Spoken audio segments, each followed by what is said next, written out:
Hi, I'm Dr. Gervais Gerstner. Now that you're in your 30s, you're starting to think long-term. You're looking forward to special events, important career moments, maybe even juggling a family. Even though this may seem like a busy time in your life, don't forget to continue to take care of your skin.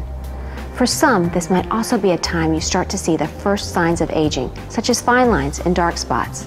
This is a good time to begin using specific products that really target these concerns while keeping your skin moisturized.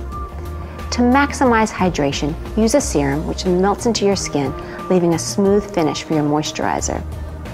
For dark spot correction, you should choose serums and moisturizers that reduce the look of discoloration, such as post-acne marks and sunspots.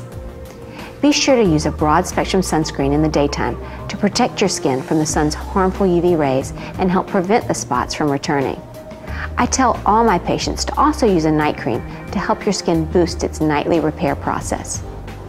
I recommend Youthco Dark Spot Correcting and Illuminating Skincare.